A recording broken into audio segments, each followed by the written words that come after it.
Hola, ¿qué tal chicos y chicas? Bienvenidos. Espero que todos ustedes se encuentren muy bien allá en casita, en compañía de sus familias. Soy el profesor Daniel Vega Domínguez y vamos a dar inicio a un tema más de nuestro curso de historia, la política exterior mexicana y el contexto internacional. ¿Qué esperamos que aprendas con el análisis de este tema? Bueno, pues que después de analizar estos aspectos, tú logres explicar cuál es la política exterior de nuestro país o cuál ha sido la política exterior de nuestro país ante los diferentes conflictos internacionales. Y en esta ocasión analizaremos tres conflictos internacionales. La Primera Guerra Mundial, la Guerra Civil Española y la Segunda Guerra Mundial. Bien, no se diga más, comencemos. La primera pregunta sería entonces, ¿qué es la política exterior? ¿Recuerdas nuestra sesión anterior? Ya habíamos platicado, ya habíamos abordado un poco el tema. Pero bueno, vamos a recordarlo juntos, ¿de acuerdo? La política exterior la podríamos definir como ese conjunto de decisiones, de acciones que lleva a cabo un gobierno, un Estado, basado en los intereses nacionales, pero también, ojo, por eso se llama política exterior, también basado en la relación con los demás países. Dicho de otra manera, el conjunto de decisiones políticas que toma un Estado tomando en cuenta los intereses nacionales y su relación con los otros países. Bien, ante esto, una vez entendido este concepto, revisemos primero un antecedente, el antecedente, digamos, más directo, más importante de la política exterior mexicana. Y estamos hablando de la doctrina Estrada que data del año de 1930. En 1930, el general Genaro Estrada emite una declaración, hace una declaración, y esta declaración después es conocida ya como la doctrina Estrada, y se convierte al paso de los años en la base de la política exterior de nuestro país. Fue aplicada durante prácticamente todo el siglo XX, pero aún en la actualidad, muchachos, se sigue aplicando. Ejemplos claros los tenemos con el conflicto reciente en Venezuela y también con el conflicto reciente en Estados Unidos en las últimas elecciones, cuando Biden ya se declaraba ganador y Donald Trump aseguraba que había un fraude electoral. La postura de México fue definitivamente no intervenir ni a favor ni en contra, sino esperar a las resoluciones legales. Bien, vamos a explicar más a fondo qué es y en qué consiste pues esta doctrina Estrada, que como te decía, ha marcado el rumbo de la política exterior de nuestro país. ¿En qué consiste? Bueno, dicho de manera muy resumida, México está en contra de cualquier práctica de reconocimiento que ejerzan los países sobre otros. Es decir, México no acepta que otro país lo tenga que reconocer a su gobierno, ni él tampoco ejerce prácticas de reconocimiento hacia los demás países. Se argumenta que los únicos que pueden juzgar y por lo tanto reconocer o no reconocer a un gobierno son los ciudadanos de cada país, no los gobiernos extranjeros, sin importar, muchachos, si estamos o no de acuerdo con ese gobierno. ¿De acuerdo? Eso es muy, muy importante. ¿Y cuál es el fundamento de esta famosísima doctrina Estrada? Bueno, se fundamenta básicamente en tres principios, ¿no? La libre determinación de los pueblos, es decir, los pueblos tienen el derecho soberano de elegir y de decidir por su forma de gobierno, y la soberanía nacional es el otro principio que rige a la doctrina de Estrada, y el principio de no intervención, es decir, pintamos nuestra raya, ¿no?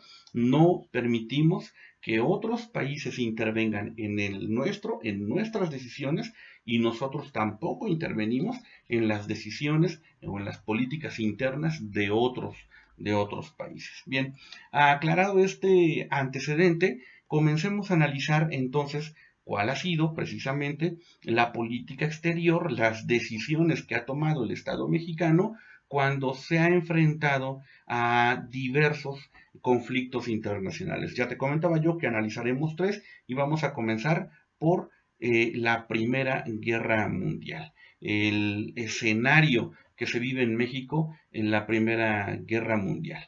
Bien, en la Primera Guerra Mundial, recuérdalo, ocurre entre los años de 1914 y 1918, siendo presidente de nuestro país don Venustiano Carranza.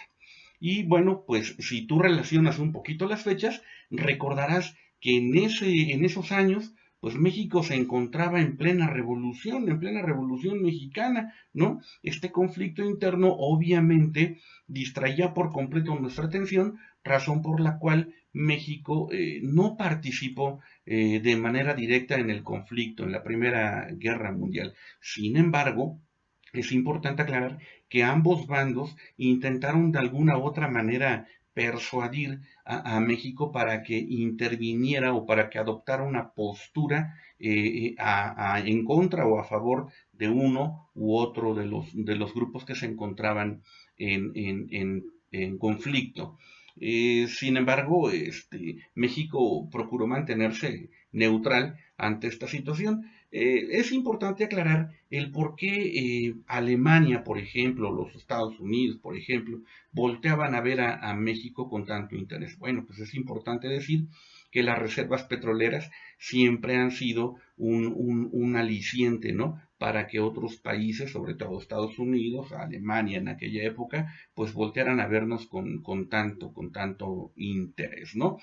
Ocurre durante el desarrollo de esta Primera Guerra Mundial que a través de el ministro de Relaciones Exteriores alemán, Arthur Zimmermann, se envía a México un telegrama, el famosísimo telegrama Zimmermann, ¿no?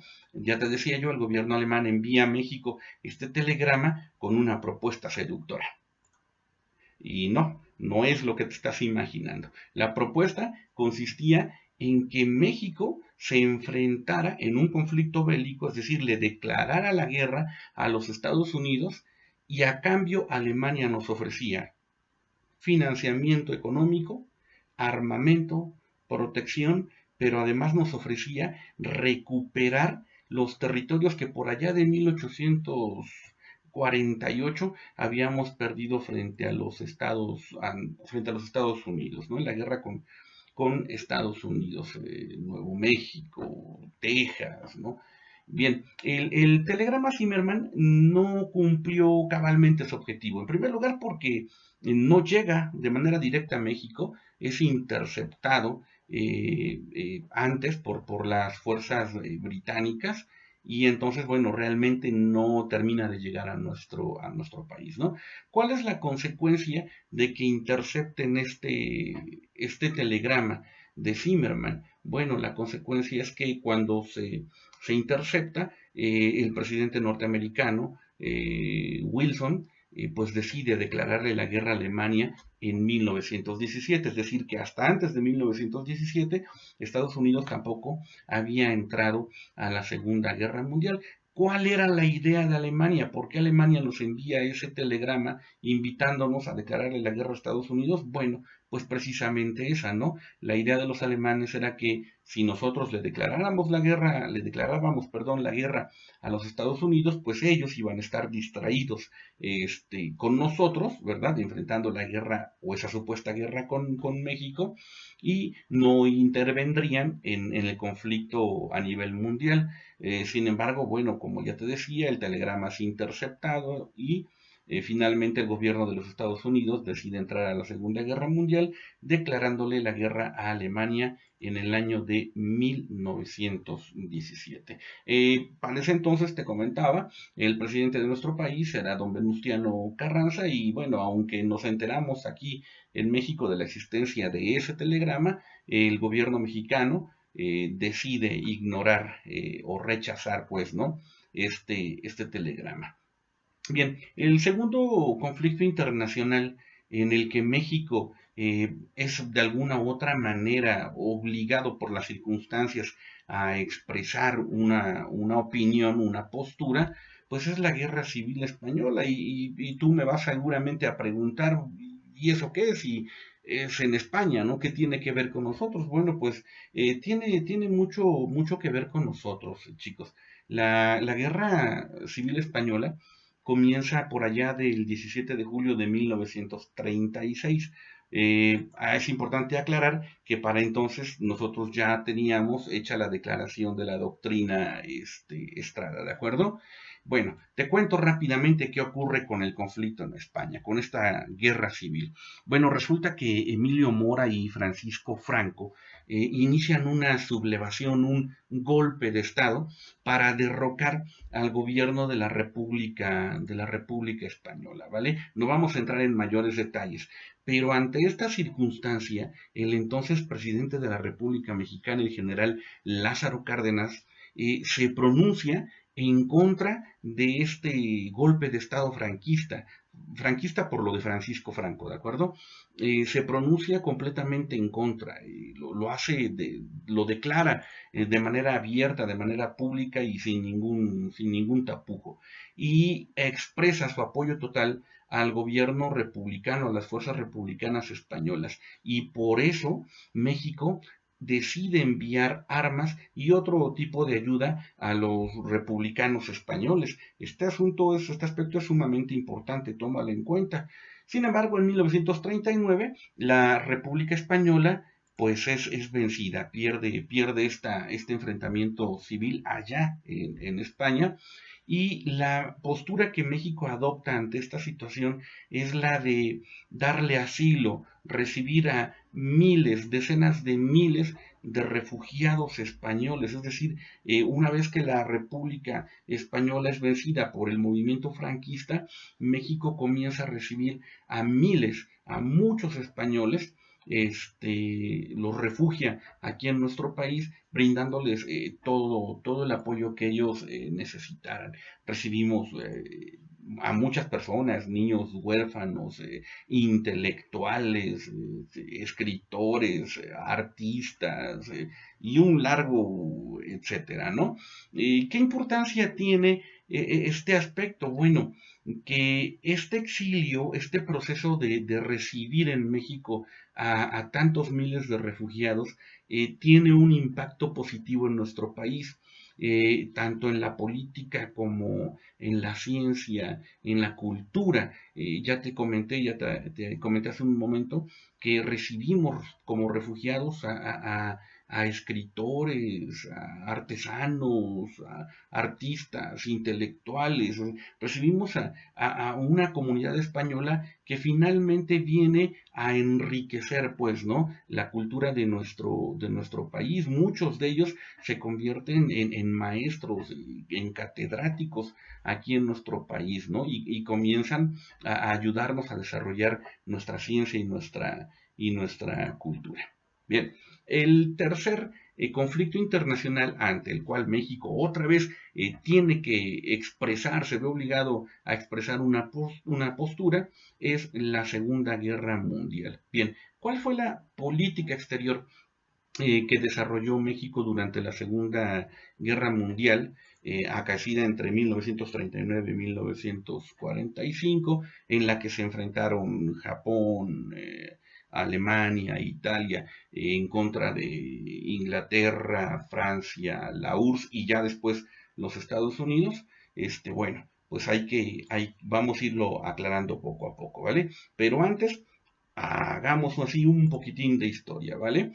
¿Recuerdas qué ocurrió en México en 1938? ¿La imagen te dice algo?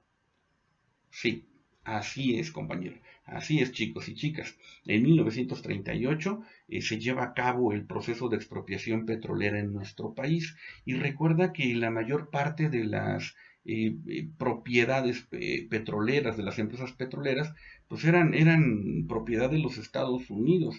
Entonces, por supuesto que existió, ¿verdad? Se originó un alejamiento entre nuestras naciones, cierto distanciamiento, por supuesto, cierto enojo por parte del gobierno norteamericano porque expropiamos empresas que eran propiedad de ciudadanos norteamericanos, ¿vale? Ante este alejamiento, ante este conflicto, México deja de vender petróleo obviamente a los Estados Unidos y lo comienza a vender específicamente a Alemania, ¿no? Entonces, el ganón de este asunto, pues es Alemania, ¿no? Y sin embargo, poco tiempo después, en 1940, México deja de vender este petróleo a Alemania y otra vez se lo vuelve a ofrecer y a vender a los Estados Unidos de Norteamérica. Ante esta situación, ante este conflicto, en 1942, chicos, el gobierno alemán, las tropas alemanas, a través del uso de submarinos, hunden dos buques petroleros propiedad del gobierno mexicano. El 13 de mayo de 1942, un submarino nazi hunde un buque petrolero conocido como el Potrero del Llano, ¿sale?